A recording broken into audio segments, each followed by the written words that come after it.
Hey guys, and this is the second episode in the LP of Monster Hunter Portable Third. And, oh, I didn't know why I did that, but we're going to get straight in with it. I haven't really changed much. I did get this Aoshira gun. I can't remember if I used it in the last quest or showed you it, but that's it there. Got a power scope on it, and there's its stats. 147, plus 5 defense, I think, and a power scope which increases it to like 147 like I just said. But we're going to head online from our house and we're going to go and set up the first quest of what we're actually going to do in this video. We're going to start it with a Great Jaggy, and the Great Jaggy is actually, I think it's a little bit harder than the bear because its tail can whip around quite quickly, and I don't know, for me it's harder than the Aoshira that I did, so that's probably why we started with the Aoshira. And then after the Great Jaggy, we will probably move on to do this one here, the Kurapeko. But first off, we're going to do, there's the Aoshira, so you just know that it's in the correct star, it's in 3-star. And there's the Aoshira that we did. Now I'm going to go and do the Jaggy here. So I got all the regular bullets that I'd need, like S level 1 to S level 1 on Pierce and Pellet. And Poison. I think that's Pierce, not Pellet, because I don't want to shoot my brother. But right, if he'll hurry up, we'll get on with this quest. No, because he's prattling around. Come on, chop chop. There we are. Okay, so I'm going to now speed it up until we actually get into the fight.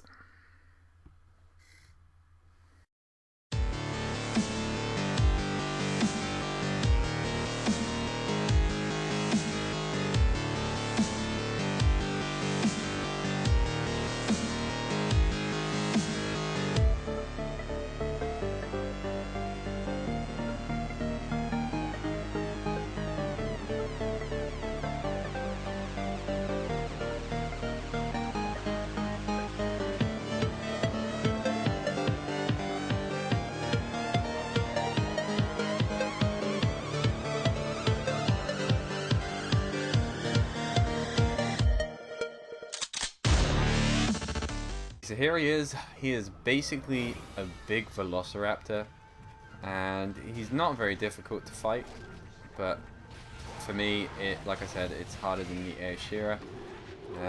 It's mostly weak to S level 2 shots in the face, or I believe that's where your bullets are doing most damage. So if you kind of aim them near the face, not only do you break one of its breakable parts, but you also serve a bit more damage than you would if you hit him in the back of the tail like I am now, or even the leg for that matter. So if you can aim your shots, take the time to hit him in the face, then it's always good, but if you can't, then it's not that big of a deal. And I don't actually expect this one to last very long. Sorry, Daniel. I don't expect it to last very long. I expect it's actually to kill it pretty quickly. I had done a couple of Aoshiras since the one that I showed in the first episode, and we'll be doing that. Me and my brother will be going through, and any quests that we have to repeat to get items or to upgrade weapons, we won't show. We'll only show the first actual killing of it. Hopefully that will cut down on the videos getting kind of boring. Can't believe I just missed that shot. But so yeah, we did. I did 2 or maybe 3 Aoshiras since then. And like I said, it's there. It's weak already. So a couple more bullets, and we should finish him off.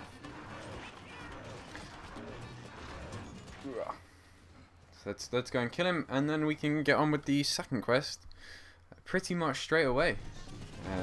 I don't think there's anything I need to prepare and get for it, so we'll just probably crack on with that one instantly. I don't want to get hit by one of these baby ones.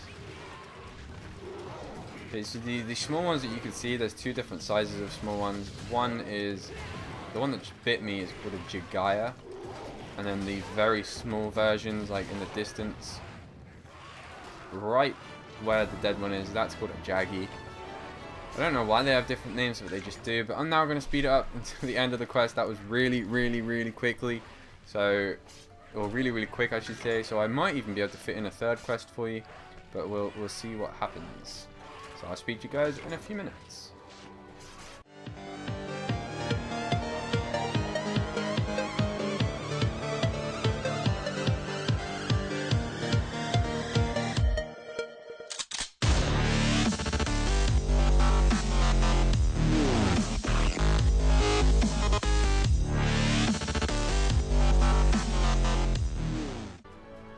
Again, back to the rewards page, and this is what I got. I believe that's called a Screamer. It's a Jaggy Hide, Great Jaggy Claw or Jaggy Claw, same those three. It's a Jaggy Shell, I believe, Armor Sphere, and a King's Frill. Now this is probably the rarer item that you'll get from a low rank Jaggy or Great Jaggy. It's always nice to have it. It's useful in creating armor and weapons. And I know that at the very beginning of my main account, I actually farmed the Great Jaggy for quite a few of his King's Frill, so it's always nice if you pick one up in the quest rewards.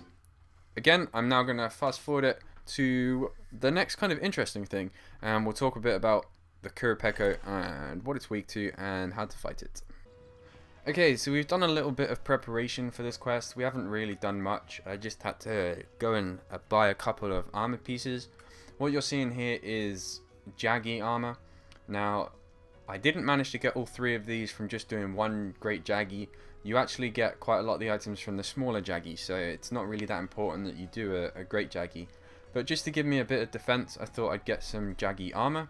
Now, Blade Master differs from Gunner, like I'm wearing, and simply because with a Gunner piece you usually get quite a large shield on on your left arm.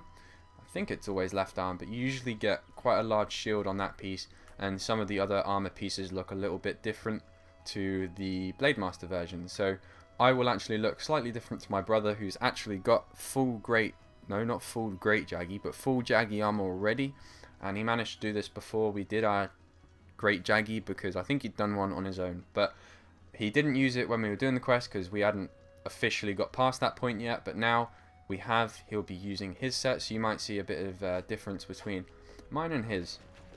So again, I'm going to go online, where we're going to start up this Kurapeko, and then I will talk a little bit about what it's weak to and how to fight it.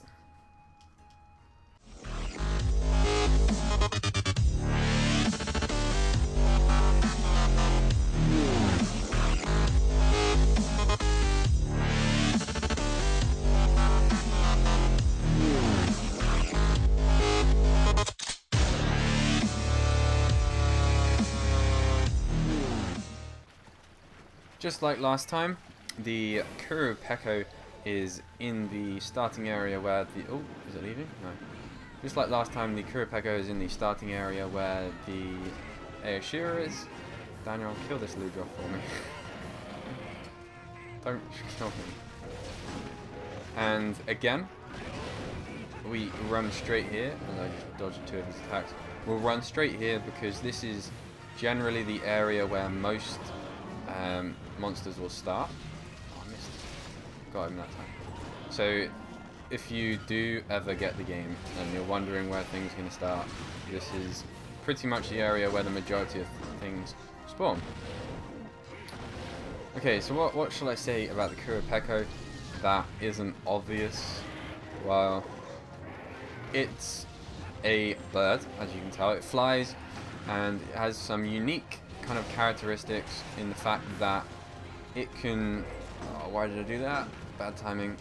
It can roar, or not roar, but it can call other monsters in the area. Now I'm sure you will at some point see it do that in this quest, and I will try and call it out when it happens. But it has the ability to call in any real relevant type of monster to the star, to the star that you're doing. And by that I mean, at the moment we're at low rank, so it will generally only call low rank monsters that aren't that difficult to kill, and that if it did appear and you did feel like killing it, you would probably be able to do it. Now for low rank, oh, it's gonna hit me again. For low rank, you would mostly find it calling a Royal Ludroth. Now that monster we haven't actually fought yet, and the other one that it would call is an Aoshira, which is that blue bear that we've already done. At high rank or G rank level, I'll start with high rank. At high rank, you will most likely run into it calling a Rathian or a Januga possibly. And at G rank, where it's a lot harder, oh, it's flying away. As it's a lot harder, it will sometimes call in like a Devil Joe, and a Devil Joe is one of the stronger and strongest monsters in the game, so it's quite difficult to fight, I guess, and it makes it a lot harder if you've got a Devil Joe or another monster in the area when you're fighting a Kurapeko at the same time. So what can you do to prevent the monsters from staying in that area? Well, on my little item box down at the bottom right hand corner, it's a picture of a pile of shit, and basically it's a dung bomb, and you throw it on a monster. Where's it gone? I think it might have gone to 10, but you throw it on a monster and it scares it away. Basically, it doesn't like the smell, so it decides to fly to a new area, and that is mainly how you get rid of monsters that you don't want to fight at the same time as whatever monster you are fighting. Right, I'm gonna cut. Oh no, I found it. I was gonna cut it until I found it, but it's just here. I'm actually gonna paintball it now so we don't lose it again. It's not gonna reach him. Oh yeah, it is. So this is the call that I'm on about, and you kind of just wanna. Oh, I missed. How did I miss? Twice. Not very good at this. That's what you want to be able to flinch him when he's doing that, or somehow stop him. I'm not sure if a sonic bomb works when he's shouting, and apparently it does, as my brother just shoves his thumb in my face, giving me a thumbs up. But if you can sonic bomb him when he's calling, then it will make him flinch, and he won't be able to finish the call, so a monster won't actually turn up. Now, I think we managed to just flinch him in general, so we got lucky there. Kurapeko, what's it weak to, and how do you gun it? So, all information that I get for fighting a monster or gunning a monster, I'll be getting from a specific web page on game FAQs, and it's by a player known as Mazuron, and oh my god, I should have rolled, but he is a really good player. He does YouTube videos himself, and they are extremely good to watch. It's kind of fun to see him play. He's really good, and he's a really good gunner, and he's written something called the Bowgun Compendium, and that is basically where he tells you all about every single monster, how to gun it, and what good guns at what level you should kind of aim to get.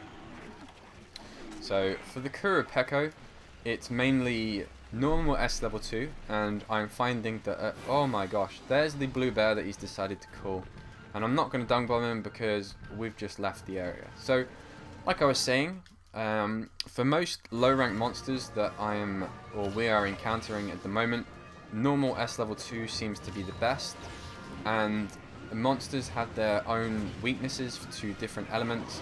And why Ludroth just came in the area? I hope he doesn't call a Royal Ludroth.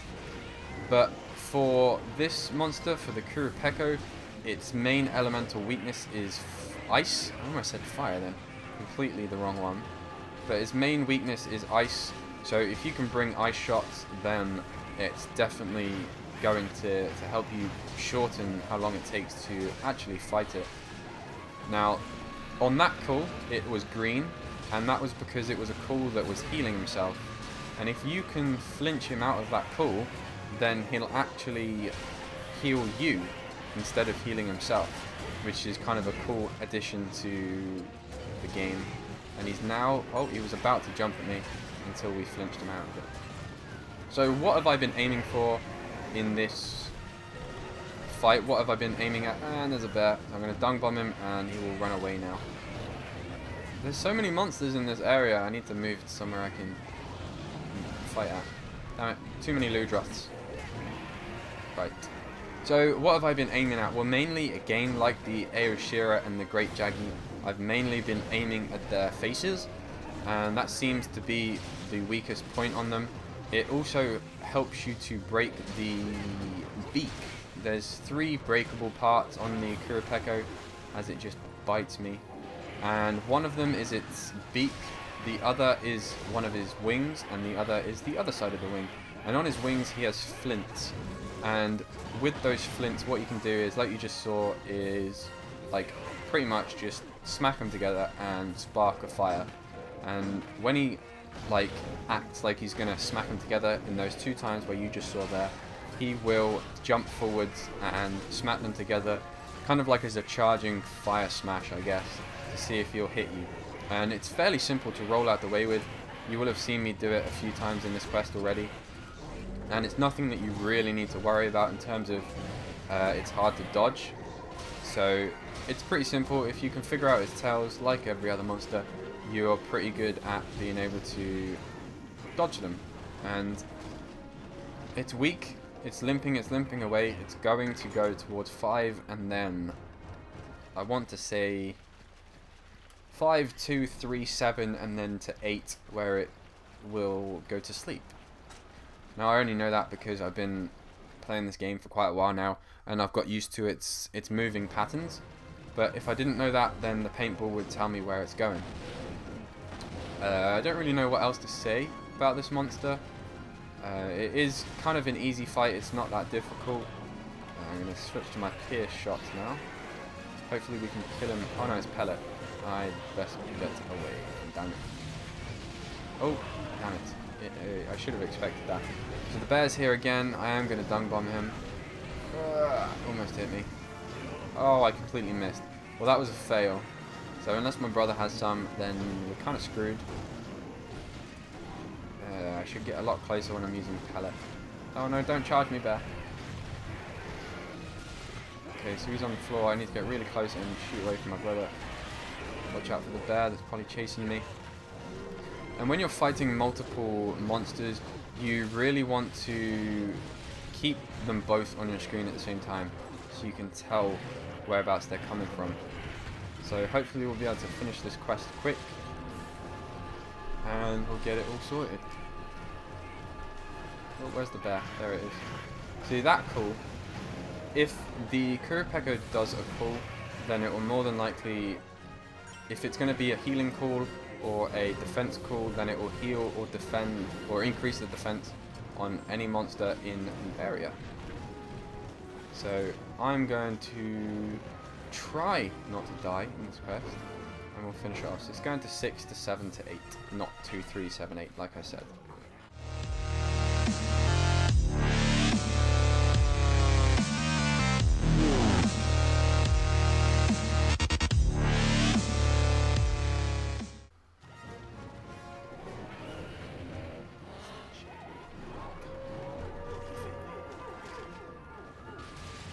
Right, so I should be dying pretty quickly. I've managed to be able to shoot pellet at the moment because my brother is just going away for a minute. He's got to go and sort something out, so it just be me finishing this off. And I should be able to get it done fairly simply. Pellet level 2, or pellet level 1, sorry, I'm not using pellet level 2, is kind of good against the Kurapeko. I've not had any experience at gunning it before, so hopefully it won't be too difficult. Or it hasn't proved too difficult at the moment. And it's flamed. I thought it died then. Oh, right, so it's limping away. It wants to go to area 8 now. So I'm going to go and meet him there, and I will meet you there as well.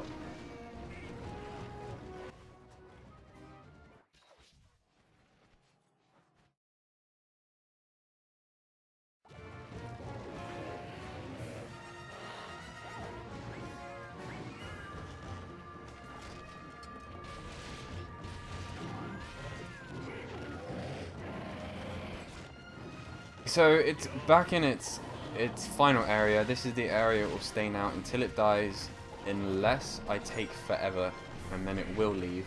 But I don't expect myself to, especially with pellet and this gun. I expect it to not survive very much longer. I almost actually stopped talking. I almost forgot to speak as I came into the area. I just didn't say anything. But right now, I'm just going to roll now. It's really simple to roll that move. You wait, you don't have to wait until the last possible second, but if you make him jump at where you are and then roll away, it will miss you every single time. And it isn't that difficult to actually dodge. Like I've said about 1,000 times, most of its moves are easily readable. Like pecs like that, it will kind of walk towards you for a second, and then it will peck at you. And the flint smashes, like I've said, pretty easily telegraphed, and there you go, I just killed it then. However, one move that you do have to look out for that is quite powerful is when it smacks its flints together and it jumps back. It literally does that straight away, so you don't get very much of a warning. And I'm going to carve the stuff here, and then I'm going to meet you at the finishing screen and tell you a bit about the rewards I got, and maybe go and have a look at some of the armor and the weapon that I will have unlocked by getting these items.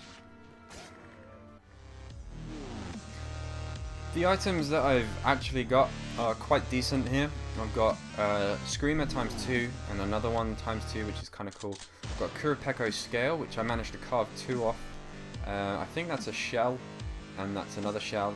There's an armor sphere, and this here is kind of rare, or at least it's really rare for me to get, because I don't know why the game just does not like me sometimes, and it never gives me the items I need.